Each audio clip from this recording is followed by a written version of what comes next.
अपनी जमीन पर भू माफिया द्वारा कब्जे का आरोप लगाकर दलित परिवार ने अंबेडकर पार्क में दिया धरना। तहसील व थाना पर मिली भगत का लगाया आरोप। आजमगढ़ के निजामाबाद थाना क्षेत्र के मुहैया मखदूमपुर गांव में जमीन के किनारे बेशकीमती 1 बीघा जमीन पर तहसील प्रशासन व थाना की मिलीभगत से भू माफिया के द्वारा अवैधानिक तरीके से कब्जा करने का आरोप लगाकर पीड़ित दलित परिवार ने सोमवार को कलेक्ट्रेट के सामने अंबेडकर पार्क में धरना दिया। पीड़ितों का कहना था कि उपरोक्त भू माफिया जमीनों की हेराफेरी का काम करता है और रसूखदार है।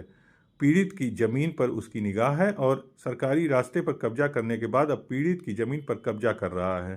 पीड़ित पक्ष ने मामले में पहले ही दीवानी कोर्ट से स्टे ले रखा था और मंडलायुक्त के यहाँ भी मुकदमा चल रहा है। स्टे ऑर्डर होने के बाद भी रविवार को अवकाश के दिन तहसील प्रशासन व पुलिस मौके पर पहुंचकर पीड़ित की जमीन पर कब्जा दिलाने का काम कर रही थी। पीड़ित पक्ष के द्वारा जब विरोध किया गया तो पीड़ित को जबरन थाना पर लेते जाया गया और लॉकअप में बंद कर धारा 151 लगाकर चालान कर दिया गया। कहीं सुनवाई न होने पर पीड़ित परिवार ने धरना दिया है और जब तक न्याय नहीं मिल जाता तब तक यहां पर धरना जारी रहने की बात कही है। सुनते हैं पीड़ित पंकज ने क्या जानकारी दी। पंकज भारती से। कहाँ के रहने वाले? मुहैया मखदूमपुर, थाना निजामाबाद है। तहसील निजामाबाद है। क्या मामला आज धरने के बैठे आप लोग? मामला सर ये है कि कल जो संडे का दिन था, हम लोग घर पे थे तो वहाँ पे एक भूमाफिया है जो है सड़क के जमीन की खरीद फरोख्त का काम करता है। जो जबरदस्ती सड़क में गई हुई जमीन को ले लिया है। लेने के बाद सर उसका बनामा करा लिया। बनामा कराने के बाद हम लोगों को जबरदस्ती कब्जा कर रहा था तो हमने उसमें स्टे करवा दिया है, दीवानी स्थगन। तो मामला अभी यहाँ पे चल रहा है, कमिश्नरिंग चल रहा है। उसके बाद दीवानी से स्थगन भी है। वो वजह का जबरदस्ती कब्जा करा रहा है। नायब तहसीलदार थे कल और थाना अध्यक्ष थे, ये लोग गए थे कब्जा कराने के लिए। तो हम लोग गए तो हम लोग के खिलाफ 151 करके जेल भेज दिए। उसके बाद उसे कब्जा करा रहे हैं जबरदस्ती।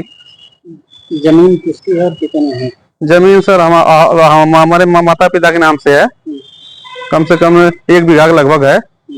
हाँ सर। कब तक? और सड़क के किनारे की जमीन है सर। स्टे का ऑर्डर कब तक? स्टे की ऑर्डर सर कल तक है। उसके बाद भी स्टे बरकरार रहता है। स्टे का ऑर्डर दिखाएं उन लोग को? हाँ सब कुछ दिखाएं सर। उसके बाद भी नहीं माने, जबरदस्ती हम लोग को केवल 151 करके भेज दिया थाने पे और जो विपक्ष था उसे कब्जा करा रहे हैं वहाँ पे। क्या इसमें मतलब एसडीएम तहसीलदार और जो है थाना मिला हुआ है? हाँ सर, तीनों लोग मिले हुए हैं उसमें सर। कौन? हम लोगों की कोई सुनने वाला नहीं है सर। कौन मिला हुआ? नायब तहसीलदार मिले थे और एसडीएम साहब। और ये एरिया साहब हमसे बोले कि तो वहाँ पे कोई नहीं जाएगा जब स्टे का मामला है। तो फिर उसके बाद नायब साहब को भेज के जबरदस्ती कब्जा करा। जब हम लोग बोलने गए तो हमारे माता पिता को हम लोग जबरदस्ती 151 करके भेज दिए जेल। एसओ साहब भी थे वहाँ पे। एसओ साहब भी कहते वहाँ पे कब्जा नहीं होगा। आप किसी को प्रार्थना पत्र यहाँ दिए हैं? हाँ सर। किसको दिए? डीएम साहब को दिए हैं, कमिश्नर साहब को दिए हैं। क्या आश्वासन मिला? आश्वासन मिला कि जांच होगी, वहाँ पे बोला गया है। और उसके बाद भी हम जब वहाँ पे थे तो हमारी मोबाइल छीन ली गई है। आज तक हमारी मोबाइल मिली नहीं, कल से अब तक। धरने बैठे रहे? धरने पे अब जब तक हमें न्याय नहीं मिलेगा तब तक हम परिवार के साथ बैठे रहेंगे। अंबेडकर पार्क में बैठे रहेंगे।